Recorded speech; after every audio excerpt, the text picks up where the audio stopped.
அதிமுக முன்னாள் அமைச்சரும் எம்பியுமான சி.வி. சண்முகம் அவர்கள் கொரோனாவால் பாதிக்கப்பட்டு சென்னை அப்போலோ மருத்துவமனையில் அனுமதிக்கப்பட்டு உள்ளார். சீனாவின் உகான் நகரில் கடந்த 2019ஆம் ஆண்டு கண்டறியப்பட்ட கொரோனா வைரஸ் ஒட்டுமொத்த உலகத்தையும் ஆட்டம் காண வைத்தது. கொரோனாவை கட்டுப்படுத்த முடியாமல் உலக நாடுகள் திண்டாடியது. உலகம் முழுவதும் பல கோடி பேரை தாக்கிய கொரோனா தடுப்பூசி கண்டுபிடித்த பிறகு சற்று ஓயத் தொடங்கியது. இந்த நிலையில் தான் இந்த வைரஸ் பரவ தொடங்கியுள்ளது. சிங்கப்பூரில் இந்த மாதத்தின் முதல் வாரத்தில் ஒரு நாளில் 3000 பேருக்கு கொரோனா பதிவு கண்டறியப்பட்டுள்ளது. இதேபோல இந்தியாவின் நமது அண்டை மாநிலமான கேரளாவில் கடந்த 14ஆம் தேதி ஒரே நாளில் 280 பேருக்கு கொரோனா தொற்று பாதிப்பு கண்டறியப்பட்டுள்ளது. கேரளாவில் கொரோனா பாதித்தவர்களின் மாதிரியை பரிசோதனை செய்தபோது அதில் JN1 என்ற உருமாறிய புதுவகை கொரோனா என்று ஆய்வில் கண்டுபிடிக்கப்பட்டுள்ளது. இதேபோல் தற்போது தமிழ்நாட்டிலும் கடந்த 2 வாரங்களாக கொரோனாவால் பாதிக்கப்பட்டவர்களின் எண்ணிக்கை தொடர்ந்து அதிகரித்துதான் வருகிறது.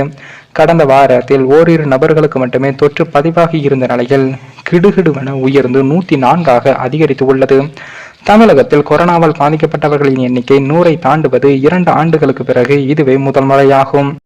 இந்த நிலையில் தான் அமைச்சர் சி.வி. சண்முகத்திற்கு கொரோனா தொற்று பாதிப்பு உறுதி செய்யப்பட்டு உள்ளது.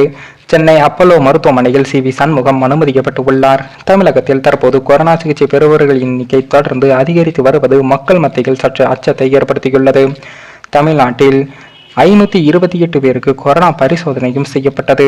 இதில் சென்னை மாவட்டத்தில் 14 பேருக்கும், திருவாரூர் மாவட்டத்தில் 3 பேருக்கும், செங்கல்பட்டு மாவட்டத்தில் 2 பேருக்கும், கோவை, திருவள்ளூர், திருவண்ணாமலை, திருச்சி ஆகிய மாவட்டங்களில் தலா ஒருவருக்கும் என 23 பேருக்கு கொரோனா தொற்று உறுதி செய்யப்பட்டு உள்ளது.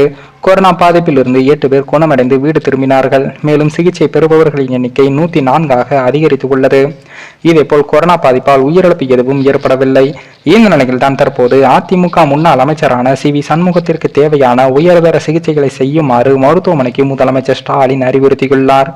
முன்னதாக போன் மூலம் சி.வி. சண்முகத்திற்கு தொடர்பு கொண்டு நலம் விசாரித்துள்ளார் முதலமைச்சர் ஸ்டாலின்.